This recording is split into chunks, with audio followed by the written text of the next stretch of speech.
Merci beaucoup et bonsoir chers internautes yu KS TV ñu ngi leen di jaajëfal bu baax a baax ci topp bi ngeen ñuy topp rawatina suñu ay programme alors c'est une émission tribune politique comme ni ñu koy defee tous les mercredis dalal koo xam ne way politique la ñu waxtaanee jëm ci wàllum tolluwaay réew mi et aujourd'hui nous avons l'honneur d'avoir fi nga xam ne moo di suñu plateau ki nga xamante ni nag mooy Bassirou Diatta moom nag faree ci biir parti démocratique sénégalais tey dinañ ñëw moom ci ay ponk yu bëri rawatina nag ñeel parrainage bi ak coowal logiciel bi taxawaay aujourd'hui le parti démocratique sénégalais dans l'opposition sénégalaise mais aussi lu jëm seeni candidat di Karim Meïssa Wade ak également lu ñu mën a xaarandi ci sa candidature coowal amande yi donc loolu lépp aujourd'hui moom la ñuy sekk ak moom waxtaan di Bassirou Diatta comme ni ma leen ko waxee tey moom la ñuy daal di dalal alors dañ koy nuyu bàyyi ko mu nuyoog internautes yi nga xam ne ñu ngi bàyyi xel su ko defee ñu daal di dugg ci waxtaan bi alors monsieur Diatta ñu ngi lay nuyu. merci ci sa teewaay suñu biir émission. waaw merci beaucoup Mariama maa ngi lay nuyu bu baax a baax.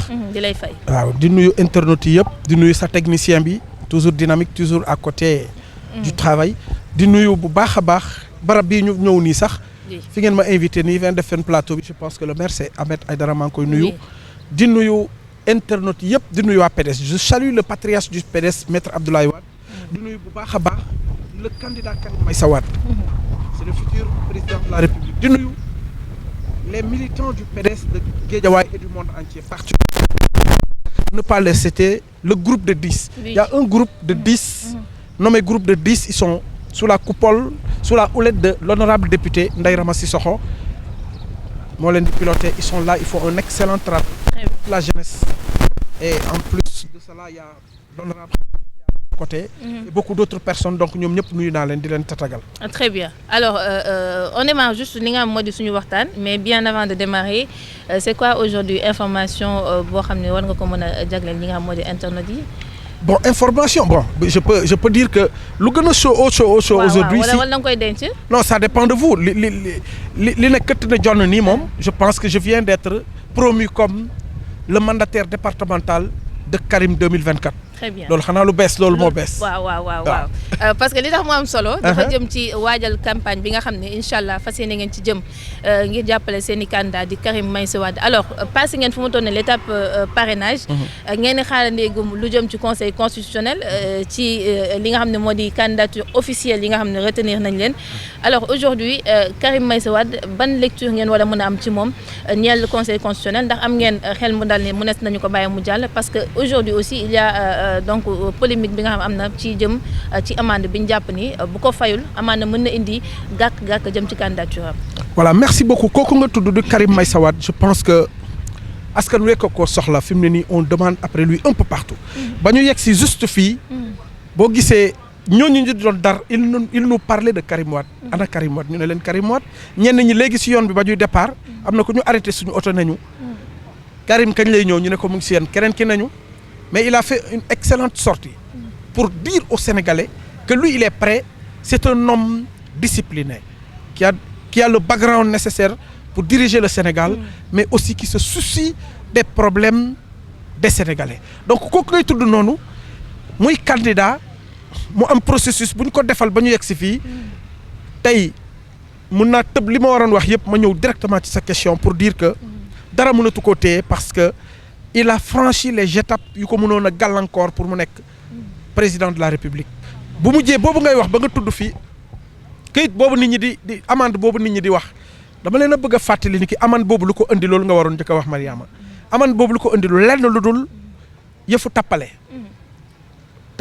gu doy waar gu Macky Sall ak régime am doon def te ki ko sooke mooy Mimi Touré miy jooy aujourd'hui kii jooy tey naan dañ koo recalé ñoom ñoo doon conseiller Macky Sall ba ñu recalé ñenn ñi gis nga lu waay di def nay lu baax loo rendi lu ne sa loxo nay laajte loolu ñu doon def moo leen dab tey Karim Wade dañ koo tuumal affaire CREI yi mooy lu doy waar mooy kuréel goo xam ne baaxul santul yàlla dañ ko ressuscité pour faagaagal ko conclusion bi bu CREI lan la da amende boobu ngay tudd lu ko indi mooy 46 milliards bu Singapour da nga koy dégg ñun dañu doon toog ñu jékki-jékki jël xaalis dugal ko ci compte boobu compte bi moo ñuy tontu ne le compte n'existe pas Albouri moo créé compte créé xaalis ne xaalis bi Karim Wade moo ko imaginaire muy tappale boo génnee 46 milliards ci 138 milliards mu des xaalisu Bibo Bourgi bi nga xam ne baayam ci ñu ëpp alal ci Sénégal la bokk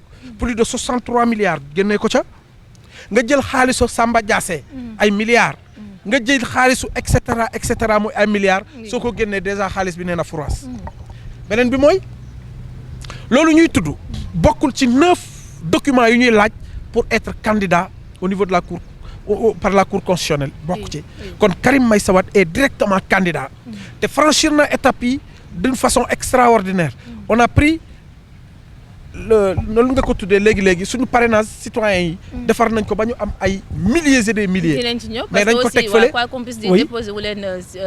on a des députés on peut avoir 2 parrainages ñun moo tax on a pris ça donc loolu dara duñu mën too gàllankoor moo tax tey dara feregewuñu ñun on est directement candidat ba pare on s'achemine vers le palais donc jàpp ngeen ni conseil constitutionnel donc ci liste définitive bi nga xam ne war na ko joxe donc turu Karim Wade war ci mën a ñàkk bokk. non c'est ñun fi mu ne nii. xam nga ci lan lañ nekkuñ ci yooyu. ci defar comité électoral yi lañ toll. te defar nañ ko fépp. Géejawaay defar nañ ko man maay coordonnateur comité électoral Karim 2024. ñu def ko ci gox yi ak ci goxaat yi maanaam dans les communes hautes ku ko def cela signifie que lui s'achemine vers les élections tëb na étape boobu. d'accord mais monsieur Bassirou aussi ñu waxante dëgg est-ce que aujourd'hui yow ci sa lecture jàpp nga ni PDS mi ngi am toujours poids bi nga xam ni amoon na ko aux yeux des Sénégalais ndax PDS existe na ba léegi si nii. mais yow boo xoolee ci parti Sénégal yëpp.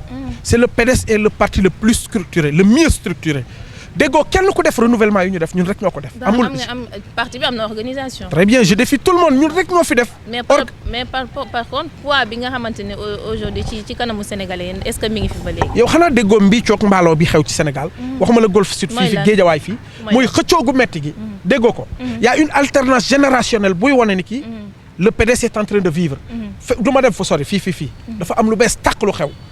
fii le secrétaire général.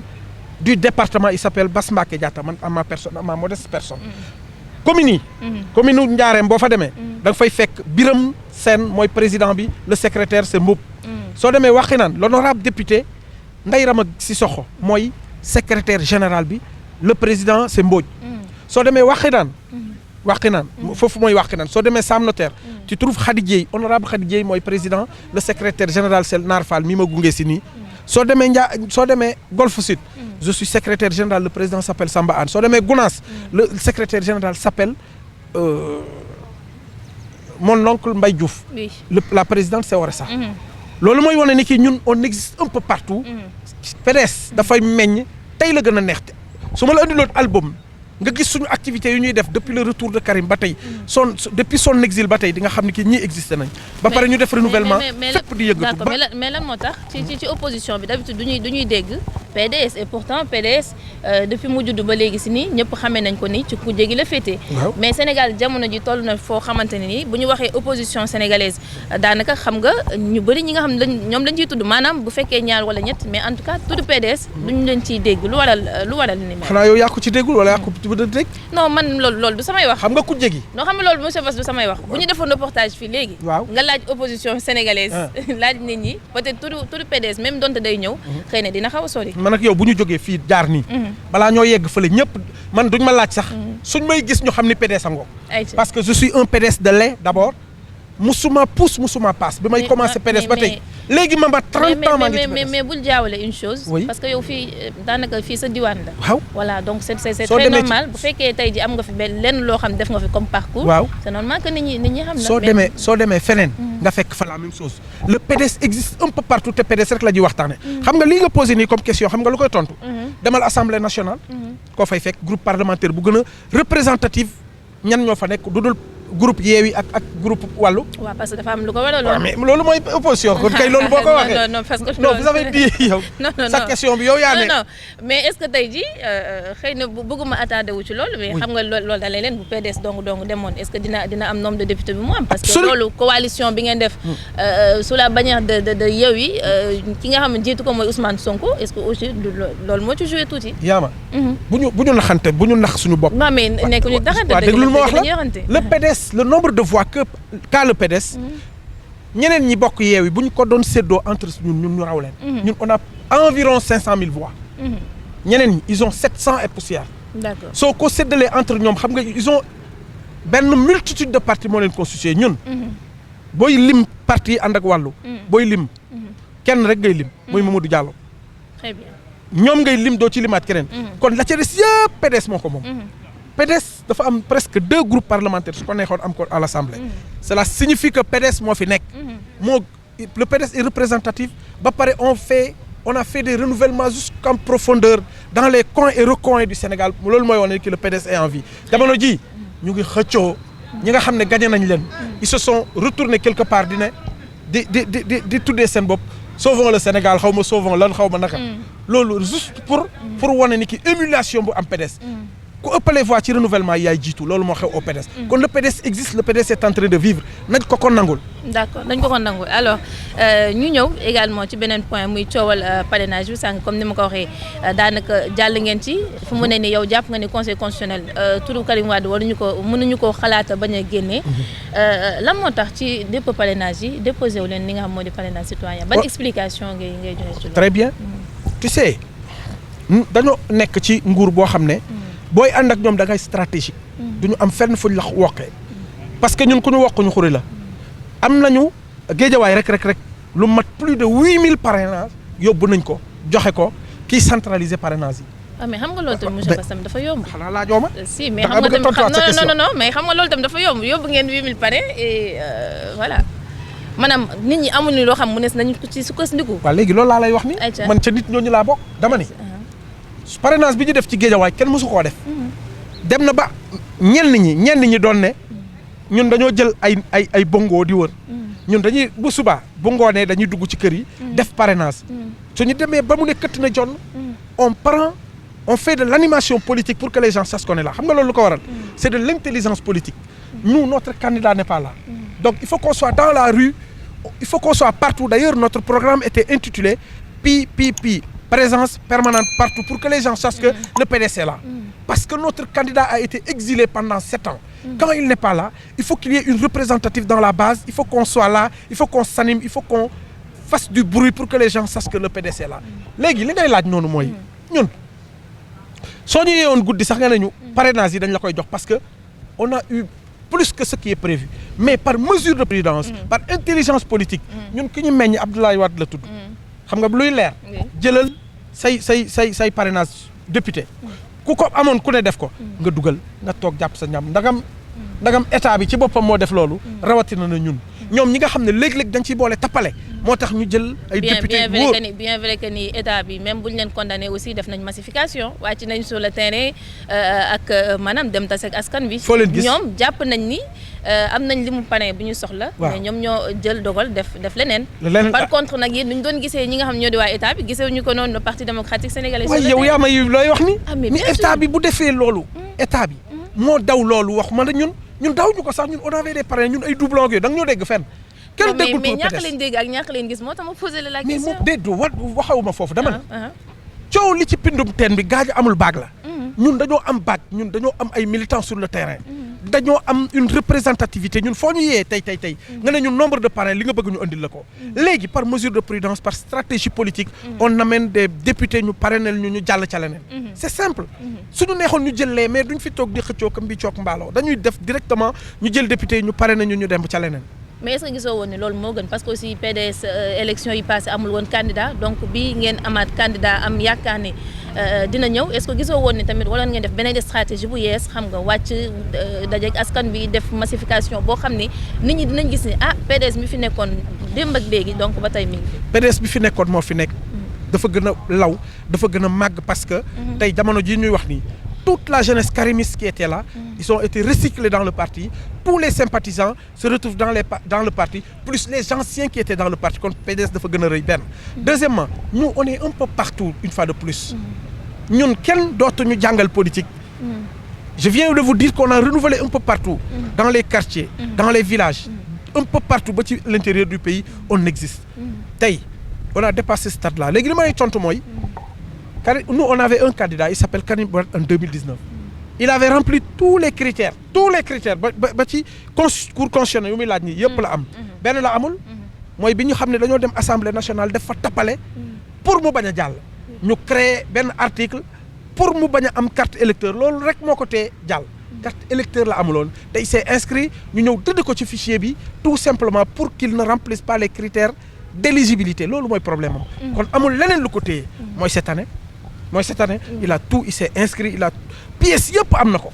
kon dara mënu koo téye fi mu ne nii pour nekk un président de la République. Très bien alors beneen laaj également moo jëm ci processus électoral bi gis nga ni bëri na coow logiciel bi également ñu bëri ñi ngi koy ŋàññi ndax jàpp nañ ni contrôle bi ñuy def ci biir parrainage yi en tout cas am na loo xamante ni ñu bëri ni maîtriser wuñ ko tey jii monsieur Bass ban lecture nga am ci li nga xam ne moo jëm ci coowal logiciel bi baax na baaxul mettre luñ ko à jour donc dafa nekk benn système boo xam ne juste pour def benn sélection ci nombre de candidats yi war a jàll ñeneen ñi ñu tëye leen ndax jàpp nga ni voilà ci yow noonu nga gisee. yaa ma xam nga Sénégal dañoo bëri caaxaan. ñun waa PDS. on avait alerté sur ça. on avait commencé par décrier le système de parrainage. sans poser d'acte. Si on a toujours posé des actes. Comme lan on a écrit. ñun processus élection yi saa yu jeexee sax dañuy bind livre. indaale naa ko. yoo xam ne day saytu élection yi. day wax ci élection yëpp nu mu demee. gis nga lii. waaw. lii chaque élection bu pare rek xoolal coalition wàllu dañoo wax ci élection yi tout fay yëpp dañ koo wax bii on a nommé ça mascarade électorale 30 juillet 2017 amul luñ ci tënkul pour alerter sénégalais yi pour wax leen ni ki faites attention ils sont en train de manœuvrer. D'accord buñ ci paree nekk ci leneen. comme tout le monde d'ailleurs. Oui. ndax jot ngeen ci def ay solutions soit ndax jotoon ngeen joxe ay alternatives. mais les solutions mu ngi noonu. Déjà nous on a commencé par alerter l'opinion publique. Et puis on a écrit pour dire aux Sénégalais pour dire au monde entier que il y a des failles telle faille. Mieux. Nous on a eu à décrier le parrainage. Parrainage bañuñu ko. C'est la coalition Wallu. C'est la coalition Wallu. Je disais que parrainage bi. nee nañ leen parrainage bi baaxul. lu bon a ngoog. lu bon. quand on parfait ça c'est bien. ñu bàyyi fa coow li yëpp ñu dem moo waraloon. bokk na ci point yu tax ñun ñu dem. ci dialogue bi. Oui. xam nga dialogue bi bu ñu fa demee. c'est pour ñu pencoo la République c'est pour ñu pencoo élection yi bu ñu demee yegg nañ ne leen il faut parfaire le parrainage. gis nga lii ñu ci dugal sax mu xaw a méngoo lu baax. ñun bokk nañ ci ñu ko proposé moo tax suñu demu dialogue bi am solo. yenn citoyens ils avaient pas compris pourquoi nous étions là-bas mais après ils ont compris que pour ñoŋal affaire yi moo tax ñu dem fa. parce que parrainage bi baax na waaye contenu bi la ñu war a parfaire. parce que tey le fichier électoral dont vous parlez là. c'est un fichier électoral méconnu du grand public. fichier électoral bii bu ñu ko naree dem élection bii dina bëri coow woo xam ne ñëpp dinañ dar seen gémmiñ. mais est-ce que opposition bi wala woon nekk ñoo xam ne dañuy exigeante maanaam ñu exiger jot li nga xam ne moo di fichier électoral bi. est-ce que aussi ci benn wàll ñi nga xam ne ñoo di suñu kujje bi maanaam yéen amoo leen ci pas de responsabilité. mais si c'est toute l'opposition qui est responsable de ça. xam nga l'opposition devrait se réunir. ñu yëkkati yoon dóorandoor. parce que bu ñu ko deful Macky Sall ak i ñoñam dinañ def. loo xam ne hold-up électoral bu doy waar.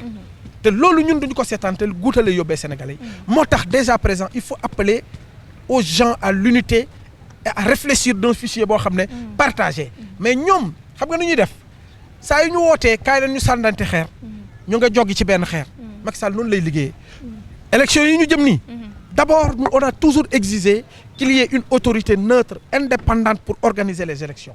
mais ba léegi yooyu ci yàbbiwu ci. c'est la première des choses qu'il faut faire. Deux, il faut vraiment que les gens bu ñu may dara les préfets les sous-préfets et cetera. il faut qu'ils soient neutres. Troisièmement waa Sénat. Sénat nekk lu ñu fi kenn. Sénat bee passé bu ñu commencé wax. ba ñu waxee rek. lañ leen fi tasaare ñu indi bu bees. ñu bees tàq ci nekk. mais la ñuy liggéey kenn xamu ko ba ñu commencé distribution des cartes électeurs sax ñun pareeguñu distribuer nañ les cartes électeurs sans pour autant que les représentants des partis soient au niveau des sous-préfectures. loolu moo dul yoon càcc gaango xam nga boo duggee yaama boo déggee ñu ne dañuy sàcc élection du ci biir urne yi loolu mënatul nekk. sàcc élection yi c'est en amont et en aval. gars yi dañuy avant ñuy ñëw inscription yi. retrait des cartes yi loolooy sàcc bi. te combien de personnes. qui ont été refoulées par. le parrainage. ñu ne nekkuñu ci fichier électoral bi alors que am nañ seen carte électeur. léegi nag il faut exiger à ce que ces gens-là votent le jour J. surtout les primo-votants là.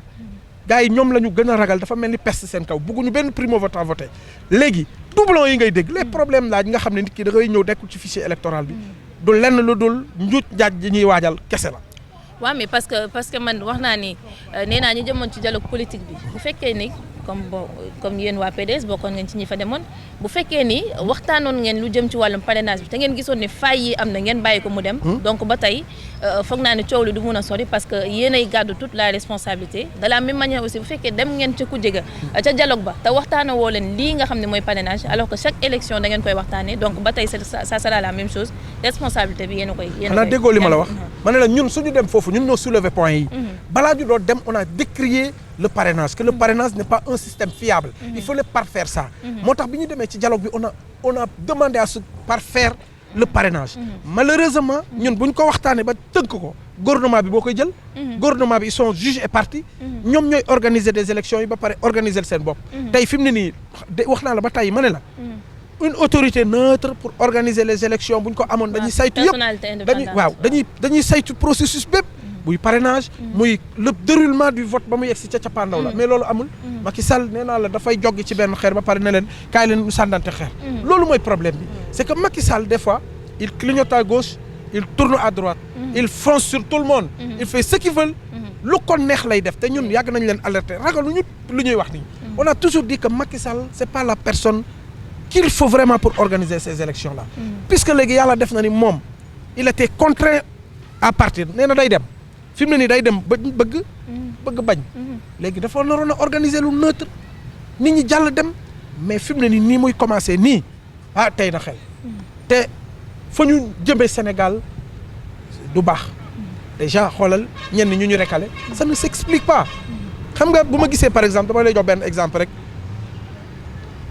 un nu mu tuddati comment il s'appelle le gars de Sen TV. Bougane Gueye yow nan ngay imaginer un Bougane Gueye ñenn ñi ñu ma bañ a tudd pour ne pas les frustrer Bougane Gueye amul parrainage ñooñu noonu am parrainage loolu ça ne s'explique pas on ne peut pas comprendre ça. kon yow d'accord nga ni parrainage bi day def sélection et non pas. mais ça a l'air d'être un parrainage sélectif.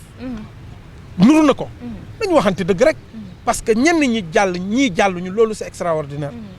ñenn ñi ñu téye leen ñu ne duñ jàll ba pare c'est pas bien. ñun daal en grosso modo. tous ceux qui sont frustrés. tous ceux qui se comprennent pas. on vous invite à venir se joindre à Karim 24. Karim 2024. ñun on les appelle. nañu ñëw ñun on est open.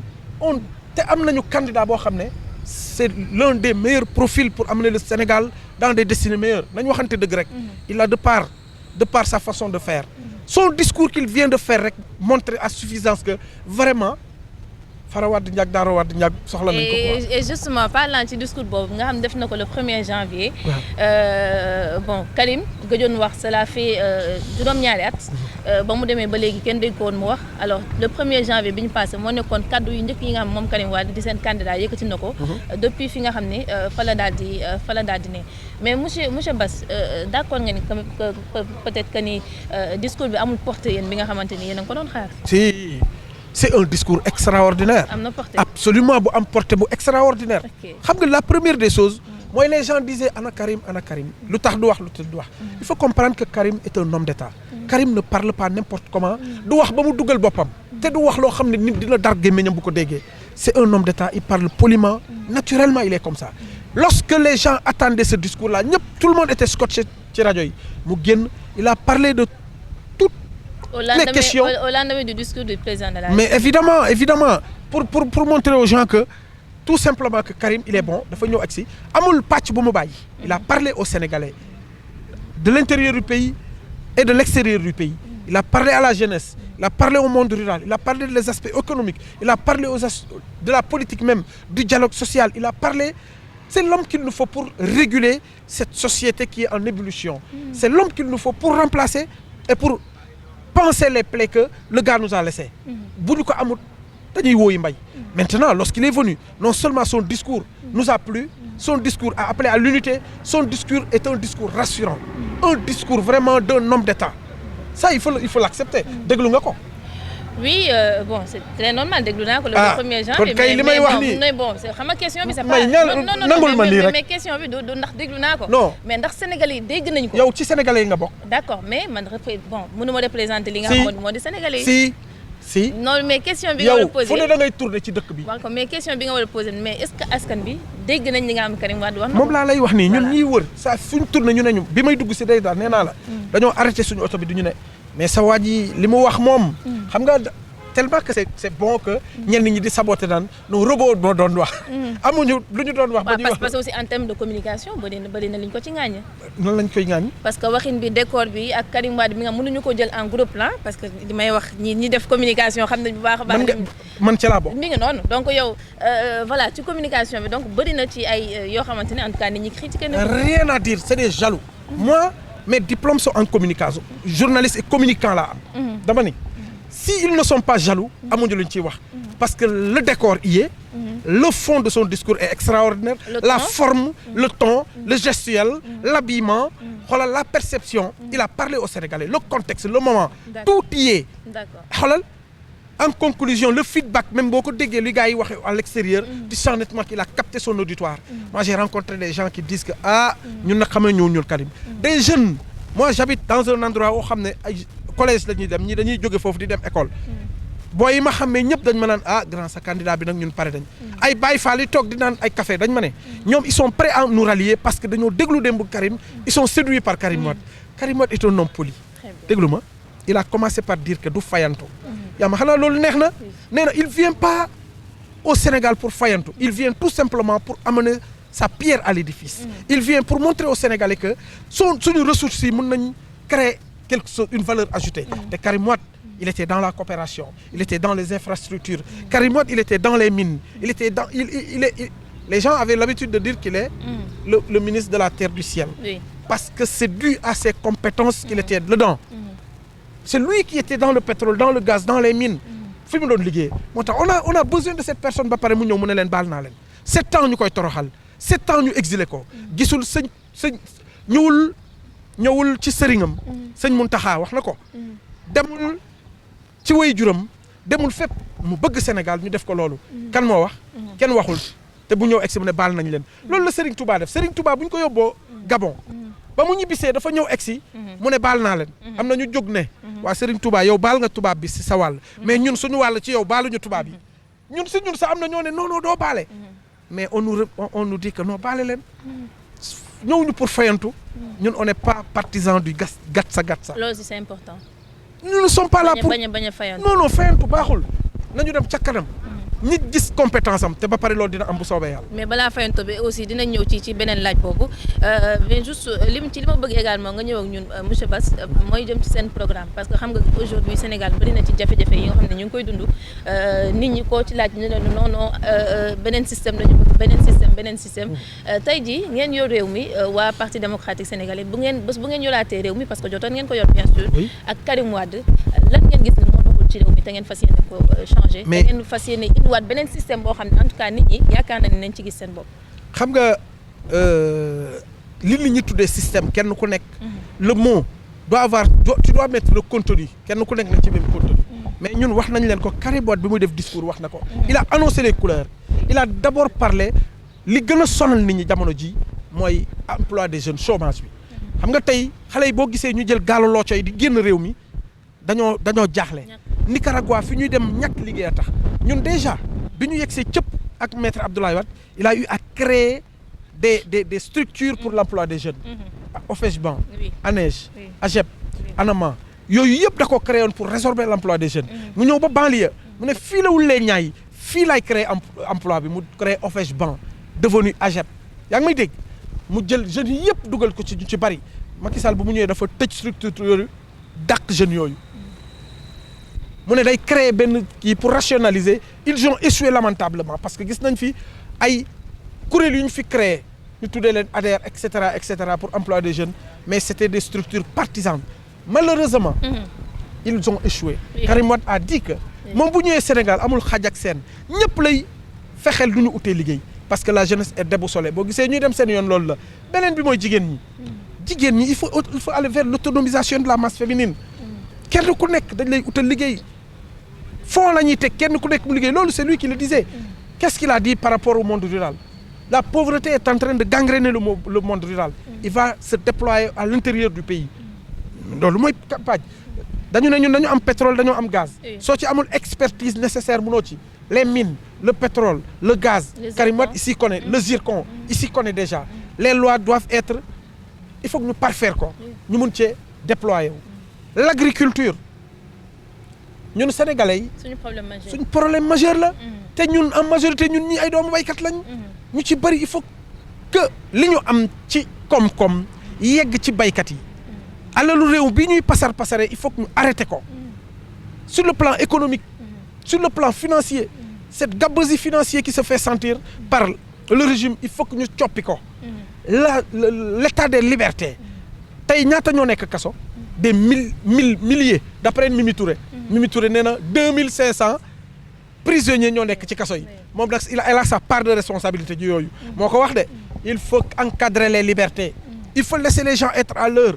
il faut mu bàyyi chef yu muy tëj maanaam ay ñoom Sonko. jàppale dugal ci kaso yi. ñoom Diomaye et cetera ñun bëgguñu loolu.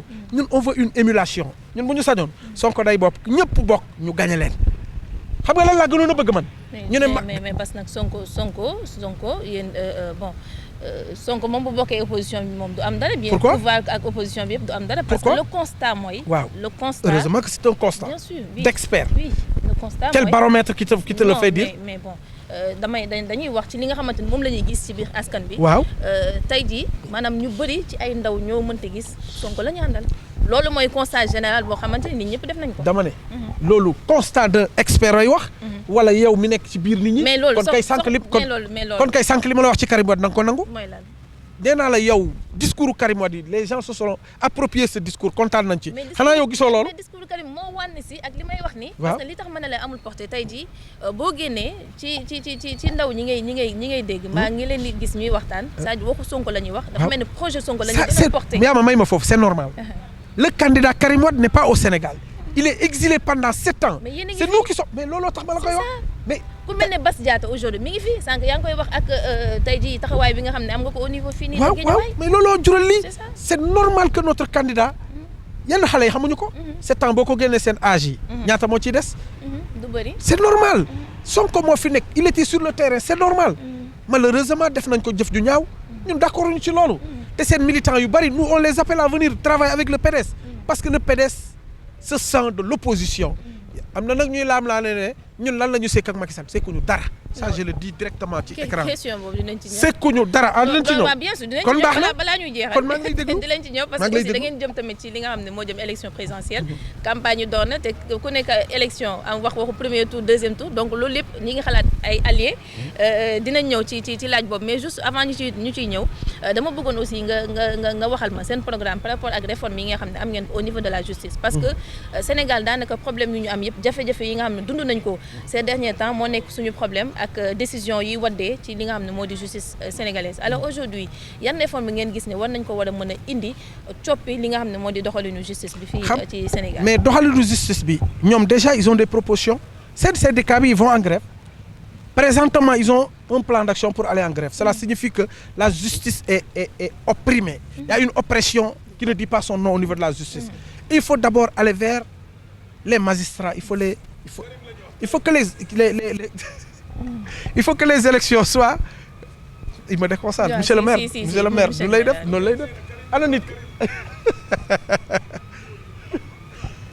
monsieur le maire day tooj rek gis nga yi lay def moom nag suñu waay la xoolal les tribunaux les magistrats il faut que impérativement qu'ils soient autonomes les juges aller vers une autonomisation carrément il faut que ñu yëg seen bopp bu ñu yëgul seen bopp dara du baax ñun nag dañoo bëgg nag justice bi jege justiciable yi les tribunaux d'instance yëpp tribunal bu nekk mu yëg boppam mu xam ne kii lu mu légiférer mu ne dañ koy appliquer mais nit mënoo dem comme ni ko waa ji gagné ni mu leen gagné au niveau de Ziguinchor ñu créer yeneen problème bëgguñu loolu nous on va aller vers ça oui.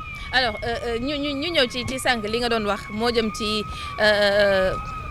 PDS ànd na nguur wala ànd ak nguur PDS ba léegi mi ngi ci opposition dañuy jëm ci élection présidentielle kenn ñaanu ko yàlla on vous souhaite vraiment bonne chance ci élection yi ñu jëm tey jii parti démocratique sénégalais génn deuxième est-ce que mënees nañu xalaat mu def allié ak ñenn ñoo xamante ni gis na leen ci ko jël comme ça a été le cas ak ñi nga xamante ne nii moo di waa Pastef taxawu Sénégal.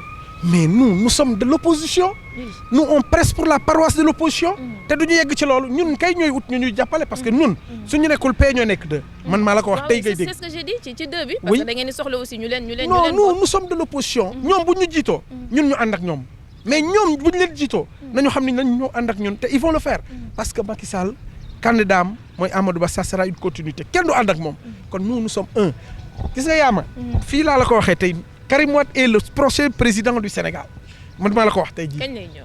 non kañ lay ñëw ñun ñu ngi fii déjà on est en train de faire le travail. non mais go monsieur Bassem bu mu yàq émission bi xam nga Karim Wade kañ lay ñëw nga ne ma ñun ñoo ngi fii. man waxuma la loolu. oui ma waxuma la loolu Karim Wade laa lay laaj. dugal na jàllaabe yi ranger na jàllaabe yi ak marakis yi. d'accord il est prêt. mais kañ lañ ko war a. on a installé parce que élection yi c'est moins de 3 mois. non ban 3 mois 3 mois dafa bari. non.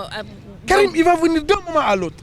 xoolal xam nga d'un moment à l'autre aussi ça peut être aujourd'hui ça peut être demain. très bien ça peut être après-demain. c'est ça le charme. voilà mais nag li ñu bëgg mooy lu précis c'est-à-dire ngeen wax ñu Karim d'ici 1 mois dina ñëw d'ici semaine bi dina ñëw wala d'ici 15 jours Karim Wade dina ñëw.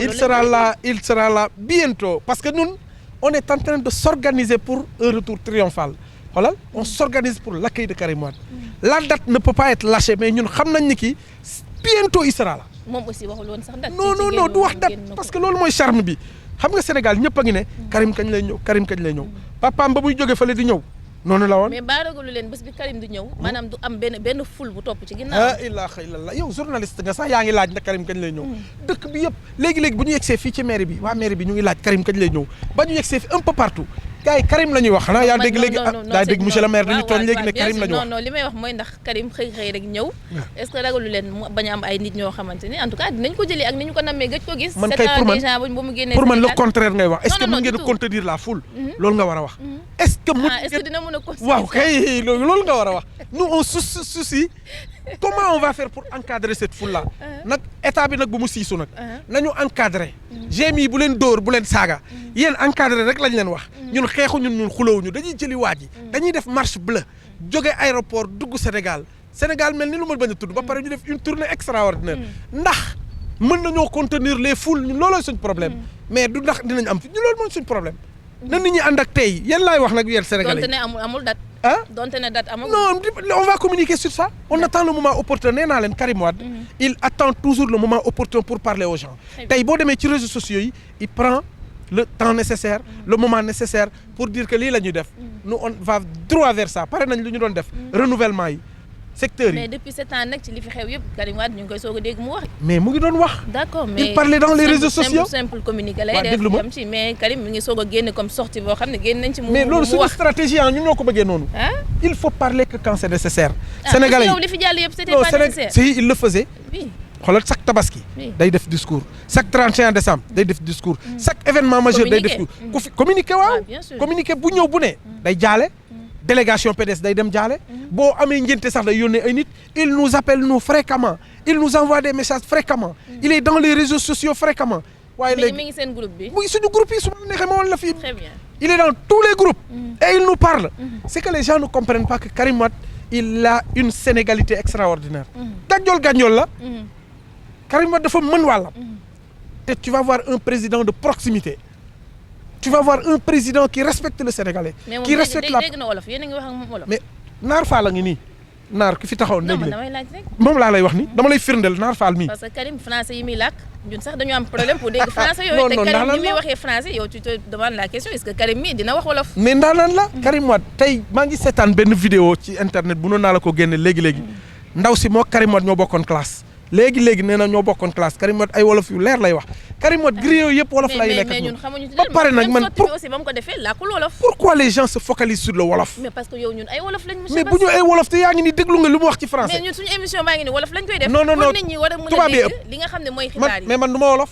waaw d'accord même boo dul wolof aussi nit ñi man dama bëggoon nga ñu làkk ko joolaa man dama je serais plus à l'aise quand on parle joolaa ou soose. non mais fii ay sénégalais lañ. waa wolof lañuy non en fait wolof la ñuy gën a wax que yeneen làkk yi. waaw toog leen fii. Karim Wade dina leen bett bu doy waar c'est que ñun ñoo bëggul sax que les gens se focalisent sur wolof lan mooy wolof pourquoi wolof. waaw mais monsieur Diaté itam da nga bëgg a banaliser nii. parce que génn na waxul wolof nga ne parce que lan mooy wolof mais ñun du ñuy tubaab. waaw déglu ma duñu ay tubaab. duñu ay tubaab. yow li ngay def nii wolof nga ko commencé tey. non mais. bi nga fi waxee sa émission mais bul jaawale. waaw defuñu émission bi ci làkkum nasaraan. ah émission bi ci làkkum wolof lañ ko def. kon de xaw ngaa rey wolof yi yow. non mais parce que dafa am terme yoo xamante ne en politique. Yaama pour nga wax ko ci wolof. dafay Karim Wade quand le moment opportun viendra il va vous parler. Il va vous parler wolof. Le moment n'est pas opportun. non pour qu'il vous parle dégg na wolof tey la réponse est là. les griots là il leur parle. Naar Fall mii. moom ak Karim Wade wolof la ñu làkk. il est là. comme dégg na wolof. wolof lay làkk naar ngi wolof rek lay làkk ak Karim Wade muy moom muy keneen ak keneen Dramé mii wolof lay làkk ak Karim Wade ak ñeneen ci askan wi c'est que nit ñi ñoo war a xam ne kii nous ne sommes pas obnubilés par Karim Wade làkk wolof. Pourquoi? La langue du travail au Sénégal c'est le français. Il manie bien le français, il le dit avec une correction rare. Il le dit mieux que quiconque. yow yaa ko wax léegi yow yaa wax léegi ni kii il parle un très bon français. c'est loolu lañ soxla un anglais extraordinaire. Arabe, anglais, français, espagnol yooyu yëpp Karim da koy làkk loolu la ñu yittewoo. ce sont les langues de travail maa la wax. alors ñu jeexalee un peu ak sa taxawaay ci fi nga xam ne moo di Guédiawaye gannaaw bu fii lañ la fekk aujourd'hui monsieur Bassirou Diatta est-ce que mën nga ñu wax sa yëngu-yëngu ak représentativité bi nga xam ne am nga ko fii au niveau de la ville de Guédiawaye. une importante question parce que déjà fekk nañ la ci li nga xam ni mooy fi ñu fekk mooy ci maire Ahmed Aïdara. waaw donte ne bokkoo leen fi ngeen far mais voilà. nan la demee seen diggante. waaw ñàkkuñu fu ñu far parce que Ameth bii ñun ñoo ko far législative yi. oui ci coalition. ci coalition wàllu bi la bokkoon ñu def campagne bu extra maa ngi koy nuyu de passage. donc ñàkkuñu on peut se retrouver après parce que ñun PDS bu ñu jëlul P2 la ñuy jël ñoom ñëpp dañu ñëw ànd ak ñun ñu dem palais. parce que ñun si suñu ragaluñu léegi suñu taxawaay au niveau de Guédiawaye. dafa amoon ñi fi nekk. mooy ñoom Ndiogou Malick. ñoom Woré Sarr et cetera ak ñu pour citer que ñoom ñaar ñoo fi yoroon lengay depuis Matousalem jamonoy Blaise Diagne ba tey ñoom ñoo yoroon parti bi léegi nag ñun ñëw nañu fekk si leen bëgg leen a dimbali prendre la relève am na ci ñoo xam ne nag d'accord ñu mais ay moment de tiraillement la rek mais ñoo bokk fu ñu jëm chaque jour parti bi won leen ni kii nous sommes représentatifs parti bi woneyaat na ko tey jii génnee benn lettre benn bataaxal buy wone ni kii man maay mandataire u PDS ñu jël Ngouda Dione toftal ko sama ginnaaw parce que Ngouda Dione bi ñu doon def élection yi fii Guédiawaye au niveau de Golf Sud ñun ñoo ko jiite lu bari ñoo ko gagné. parce que politique aussi il faut ñu bàyyi xale yi tamit. merci beaucoup Mariama loolu wax ko ci kaw il faut que les gens acceptent cette alternance générationnelle. léegi 5 communes yëpp foo dem nit ñu bees tax fa nekk ñoo xam ne bees taxu tey bañ a yàgg ci parti bi parce que man parmi eux ñu ci bari maa leen jiitu man. léegi plus de 27 ans maa ngi ci PDS. xam nga kooku nag à mon âge bi ma koy commencé kañ la war nañ maa bàyyi nag. te dama ko liggéey sur le terrain. maintenant ñun suñu objectif c'est de prendre tout le monde bugg ñoo génnee kenn mag ji la ñu gën a soxla. mag yi ndaw yi jigéen ñi ñëpp ñu ànd dem palais. parce que Karim Wade loolu la ñu sant. ñun beddiwuñu kenn on ne manque de respect à personne. ñëpp lañ bëgg. amul pas amul maire ñëpp lañ bëgg yaa ma li may wax nii. ñoom dafa am ay problèmes yu bëgg. sa technicien bi moom fekkee na yu bari. xëccoo bi fii mais un parti grand. xëccoo day am. mais bu ngeen xëccoo ba ngeen egg ca cappaandaw la. ñëpp da ngeen di bàyyi pour l'intérêt commun. fii ñun ñëpp ce qu'on doit faire ça concourt vers Karim Wade. Karim Wade bu soxlaa ñun ñëpp dañuy teer noo querelle pour que ñu mën a egg au palais bu ñu paxee. ñu ñëw xëccoo suñu xëccoo. mais bu ñu paree bu Karim Wade soxlaa kay na ñëpp arrêté. très bien waaw. monsieur Bassirou Diatta merci. vous allez me permettre de finir par. remercier vivement. allez-y. KS TV. demal.